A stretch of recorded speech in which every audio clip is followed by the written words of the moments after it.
huku ndani. Justice for Meru. Justice for Meru. Justice for Meru. Justice for sniper. Justice for sniper. Justice for sniper. Justice for sniper. Justice for sniper. Justice for sniper. Justice for sniper. Justice for Meru. Justice for Meru. Justice for Meru.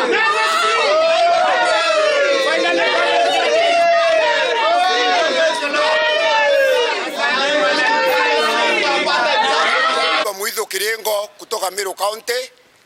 Mimi ni kiongozi katika grassroots kule, and on behalf of business community na watu ya Meru asao, nashukuru Mungu kwa siku njema ya leo. Nashukuru the honorable Mwamuye kwa vile amefanya uamuzi wa maana na wa busara, ambapo inaendesha vile sheria inasema. Hata kama hatujasoma sheria vile ilikuwa inasema that's an independent body, imefanya as it's independent as it is. Na Bwana Mwamuye, Mungu akubariki. Meru imekuwa katika mateka ya nyara, mateka ya uongozi ubaya, lakini finally God has done it, and we want to thank God. We thank you Lord, because finally Meru has freedom. Thank you. Niko hapa kurepresent wa mama wa Meru.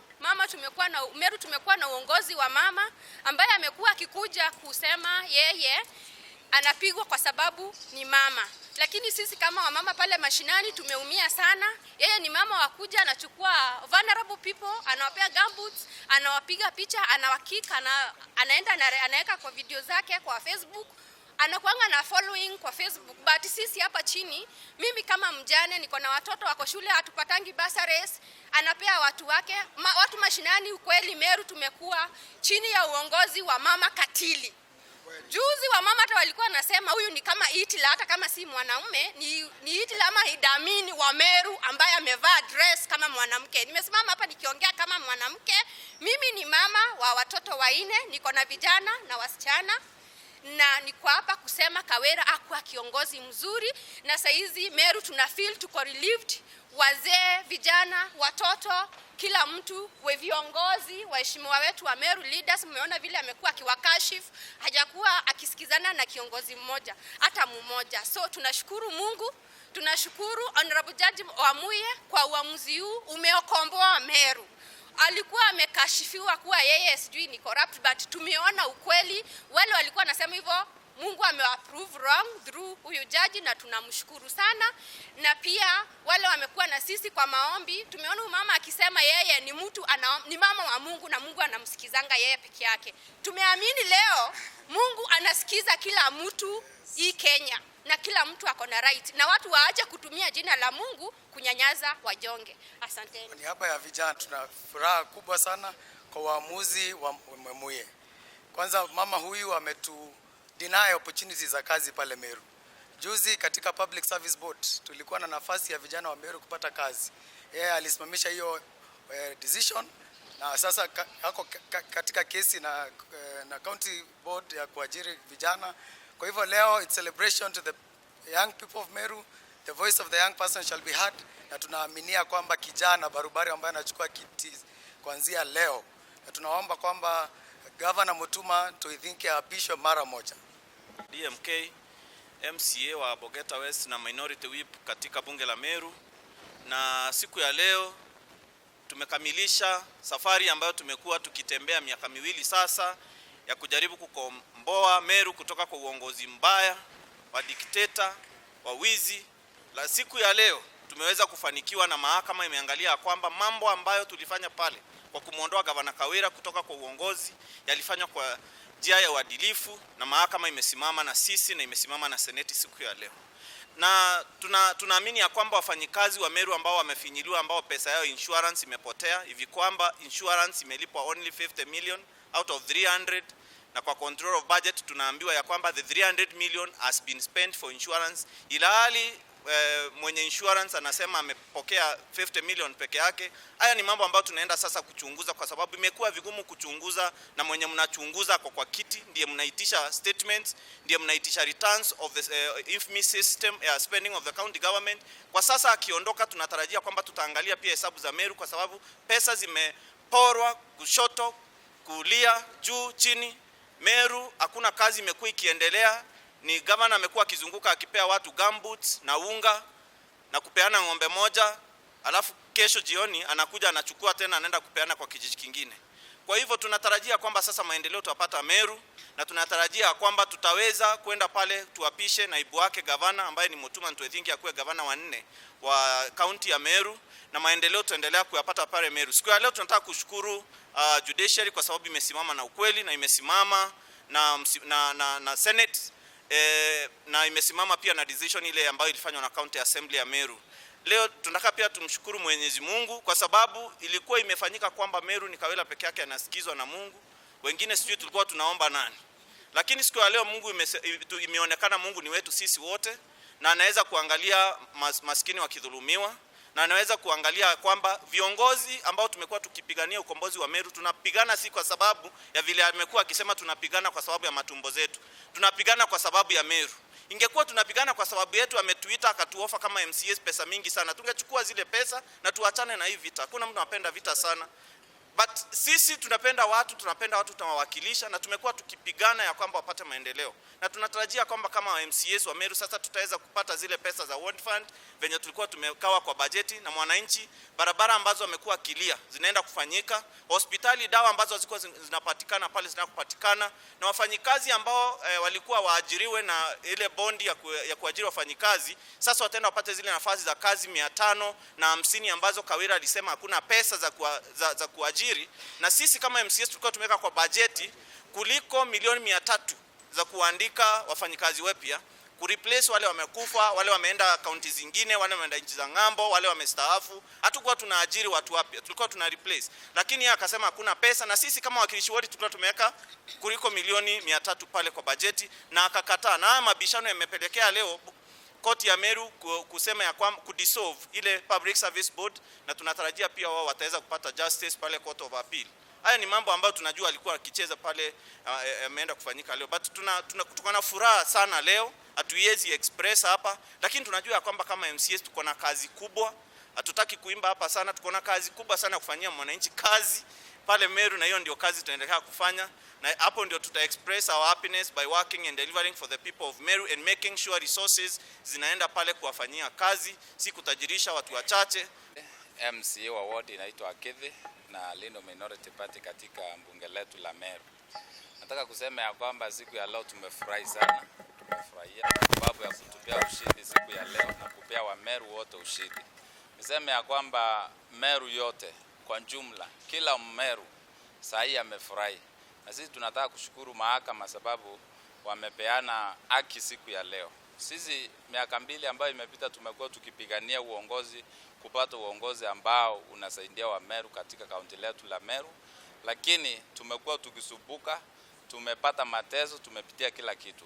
So siku ya leo ni furaha kwa kila mtu, na tunataka kusema ya kwamba sasa wa Meru watapata maendeleo, na tuseme ya kwamba pia Meru imekosa heshima yake. Meru has been a respected county, lakini kutoka siku ya leo tunataka kusema ya kwamba Meru yake na Meru itatambulika na ipate maendeleo ambayo inahitaji. Ya kwamba tunashukuru Mungu.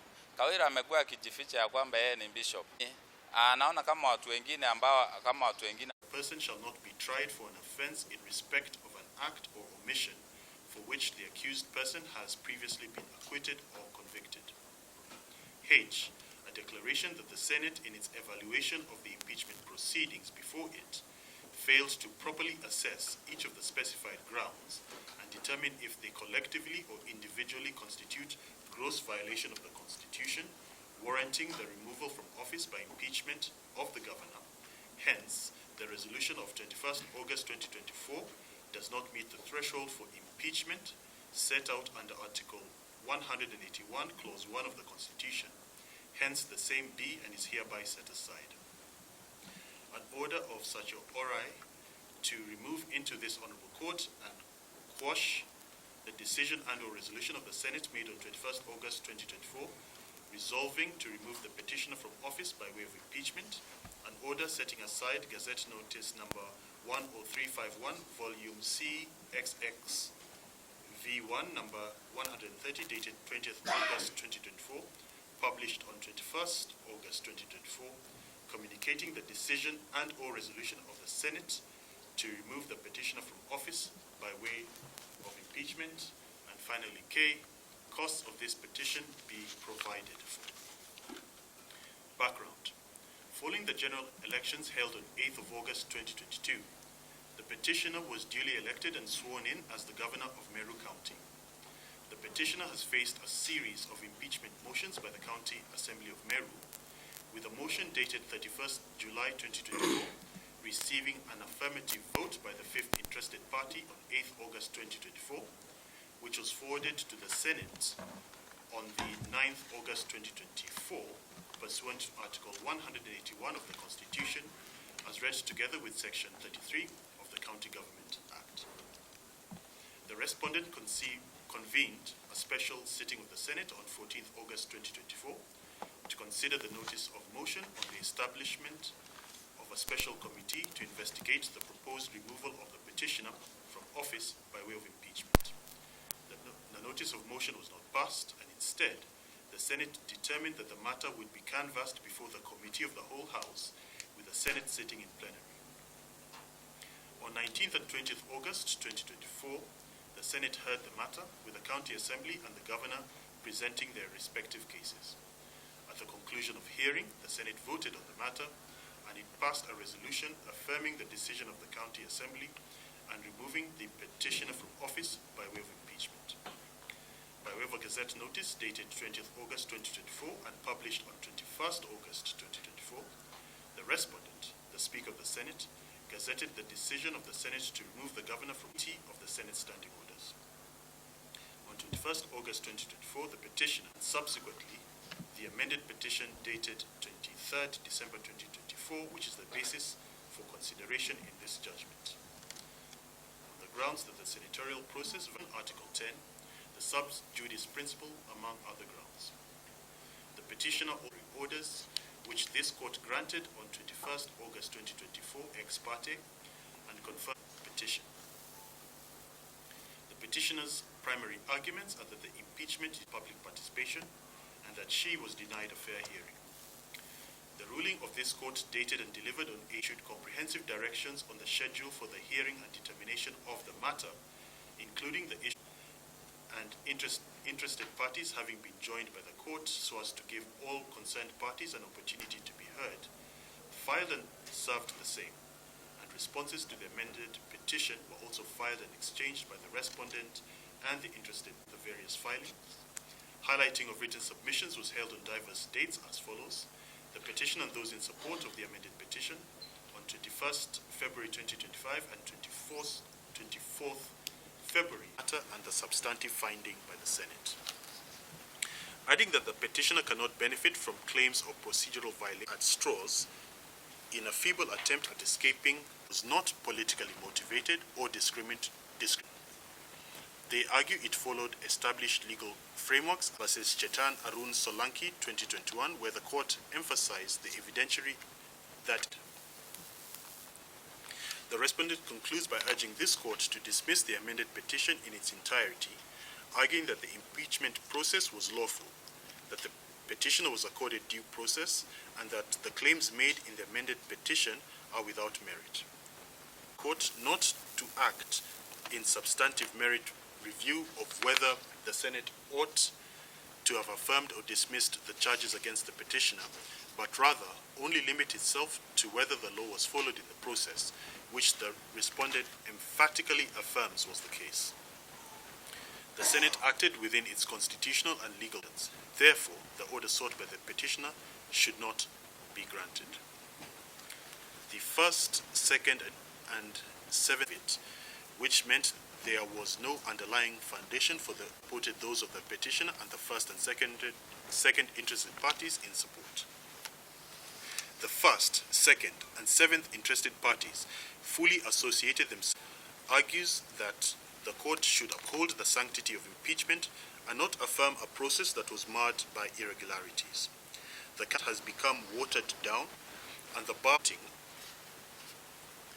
voting on a day that was not gazetted as an official impeachment was invalid due to the alleged violation of her right to a fair hearing during the Senate proceedings, a position supported by the first, second, and seventh interested parties, but strenuously opposed by the respondent and the third, fourth, fifth, and sixth interested parties.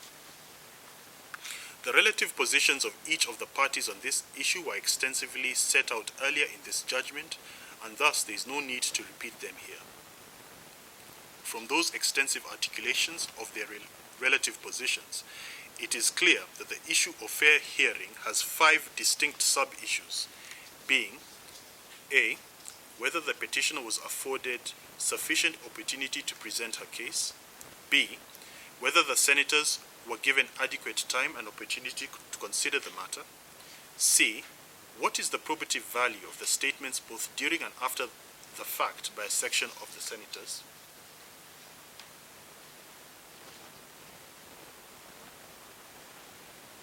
so it should be 6. D, whether there were disruptions or disorder of a nature as to deny the petitioner a fair hearing. E, whether in the Senate proceedings the petitioner was subjected to discriminatory or unfair treatment. And F, whether there is evidence that there was a preconceived outcome and thus the hearing before the Senate was a sham. The question of whether the petitioner was afforded a sufficient opportunity to present her case requires an examination of both the individual milestones in the hearing process as well as an overall view of the entire Senate process. In both aspects, the petitioner has provided evidence in the form of the Hansard that shows that the procedural milestones were met and they were of a sufficiently proper nature as to insulate them from an adverse finding by this court. The petitioner may disagree with the overall outcome of those steps and how they connected as a whole, but the petitioner has not shown a deficiency in each or in all as a collective that would require this court's interference.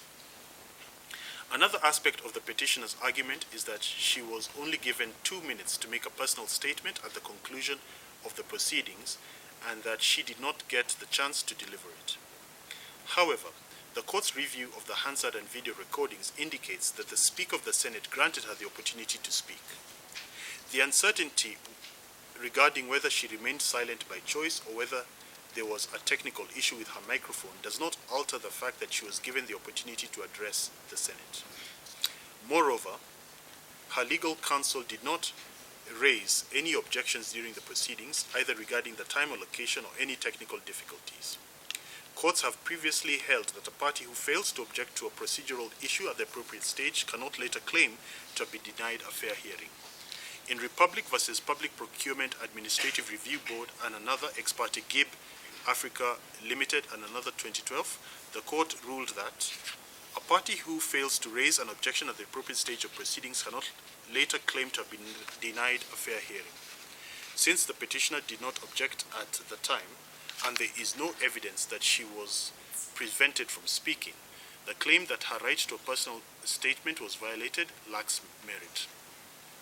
Similarly, the petitioner has failed to show that the senators did not have sufficient time and opportunity to consider the matter. The respondents and the interested parties who oppose the amended petition are correct in stating that it is not for this court to impose its own view on how much time should have been allocated or how the matters should have been laid before the senators, but rather to see if they meet the basic requirements of a fair hearing.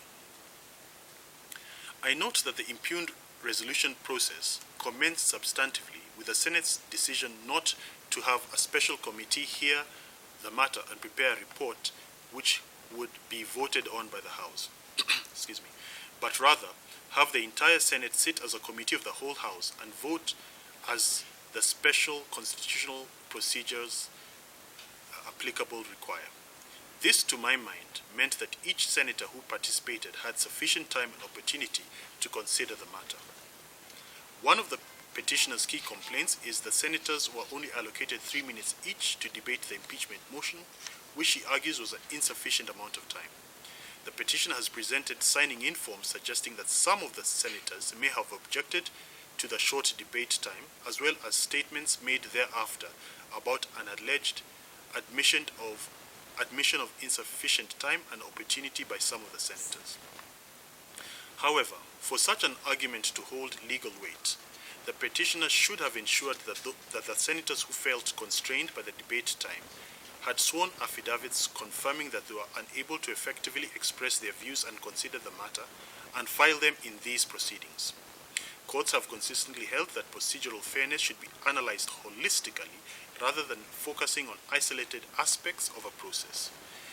In JSC versus Mbalu Mutava and another 2015, the Court of Appeal emphasized this point. Applying this principle, this court finds that the limited debate time did not compromise the fairness of the proceedings, as the impeachment process did not involve a committee report requiring lengthy deliberations. Additionally, senators had access to the impeachment report beforehand and were given an opportunity to ask questions and deliberate before the proceedings. Therefore, the claim that the short debate time rendered the hearing unfair is not substantiated. The petitioner also argues that the impeachment proceedings were chaotic and disruptive, thereby affecting the fairness of the process. However, an examination of the petitioner's own video evidence, as well as the official Hansard, does not support the claim that the chaos was of such a nature that it negatively impacted the fairness of the hearing. Courts have previously ruled that not every procedural irregularity renders a process unfair. Only those that materially affect the fairness of the proceedings are considered grounds for judicial intervention. In Dry Associates Limited versus Capital Markets Authority and another 2012, the court held that not every procedural irregularity is fatal. Only those that cause substantial prejudice to a party's rights will justify the setting aside of a decision. In this case, the court has determined that while the proceedings may have been politically charged, there was no significant disruption that prevented the petitioner from presenting her case effectively. Therefore, the argument that procedural chaos rendered the hearing unfair is not supported by sufficient evidence. On the penultimate sub-issue, the question of gender discrimination and denial of equal treatment under the law,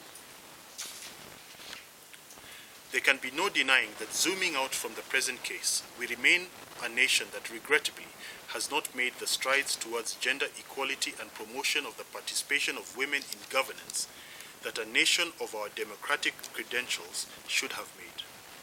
There can be no denying the fact that despite all our other successes in constitutional implementation and deepening our democracy, the area of fostering inclusivity and diversity in political representation remains one in which we need to do much better as a country.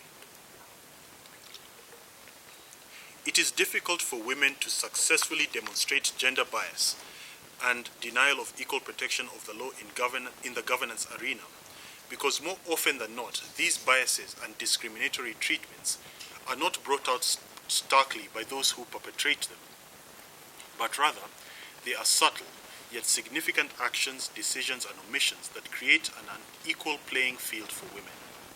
That being said, the petitioner and the second interested party have not particularized this complaint with specific reference to the Senate's proceedings, or shown an aspect or element of the proceedings before the Senate that show gender bias against the petitioner. Perhaps this is because, while we have a wider problem with gender bias, the Senate conducted its proceedings strictly without any form of gender bias against the petitioner. Had the contrary been demonstrated to the required standard, then on this sub-issue of 7 main issues, this court would have had no hesitation in quashing the Senate's resolution. The final claims raised by the petitioner relate to the dating of the Gazette notice and the clerk of the Senate's letter, as well as the speed with which the Senate conducted the impeachment vote. The Senate contends that the Gazette notice and the clerk's letter were both dated 20th August 2024, despite the vote taking place on 21st August 2024, which she argues is a proof of a predetermined decision. Under Section 107 of the Evidence Act, the burden of proof is on the petitioner to establish that these documents indicate a premeditated decision rather than being the result of a typographical or clerical error or even a good faith mistake. The petitioner failed to provide evidence to refute the simpler explanation that the date discrepancy was a minor administrative oversight rather than the much more serious claim of a proof of a rigged or predetermined process. Similarly, the claim that the Senate rushed to conclude the impeachment or sat on non-gazetted days has not met the required threshold, as there is no requirement that the impeachment proceedings must last a specific duration. Courts have previously held that the expedited process is not inherently unconstitutional unless it is demonstrated that it deprived a party of an opportunity to be heard. In Republic versus Speaker of Nairobi City County Assembly and another ex parte Evans Kidero, 2017, the court held that an expedited process is not inherently unconstitutional unless it is shown that it deprived a party of an opportunity to be heard. The petitioner has not demonstrated how the Senate's action of expediting the hearing and determination of the matter before it deprived her of an opportunity to be heard or was indicative of a preconceived outcome.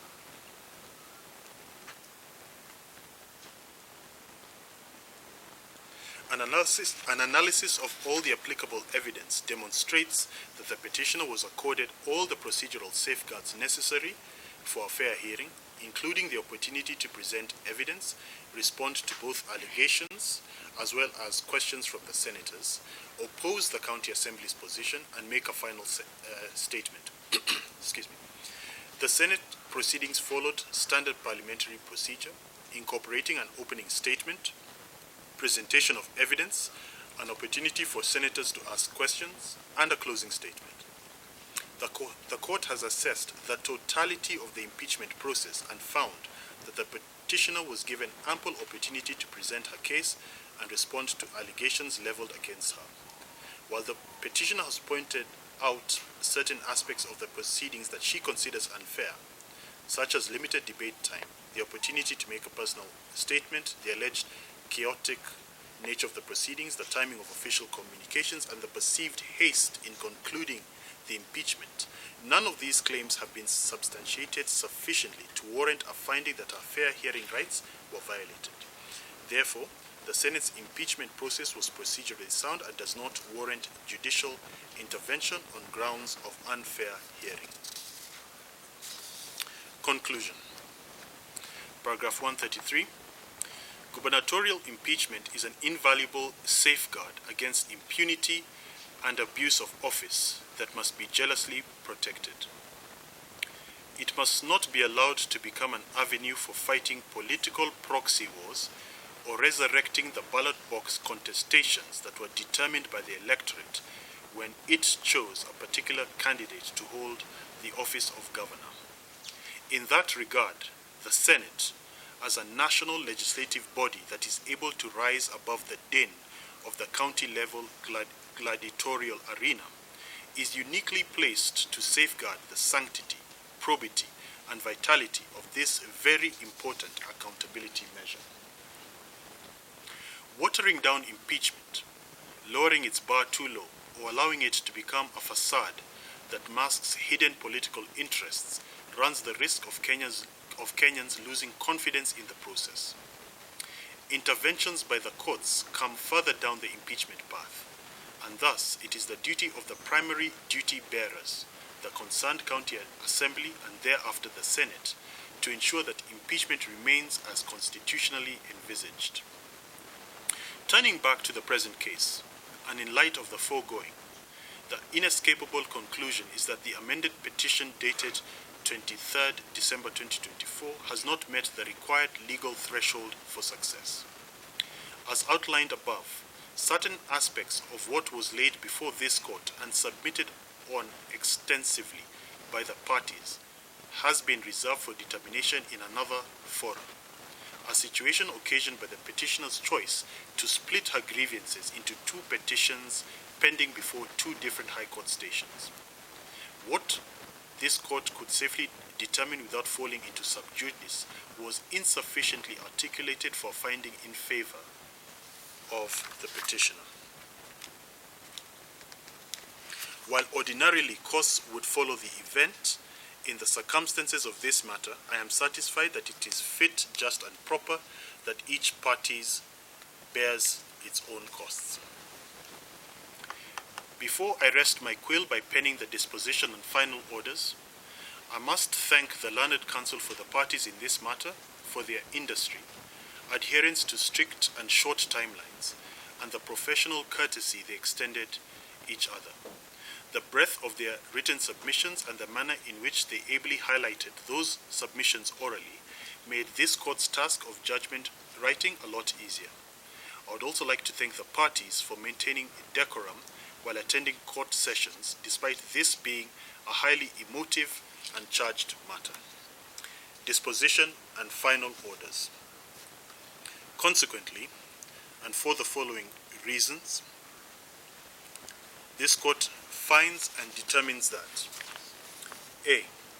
The amended petition dated 23rd December 2024, which is the subject of the proceedings herein, is found to be without merit and is dismissed accordingly. B.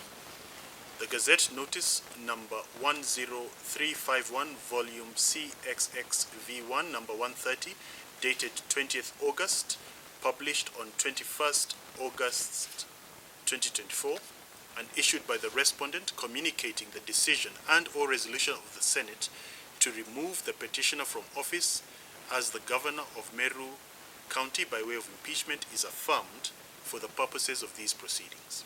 C. Consequent to A and B above, the subsequent constitutional and statutory actions are free to take place as per the applicable timelines. And D. Each party shall bear their own costs. Dated, signed, and delivered in open court on this 14th day of March, 2025.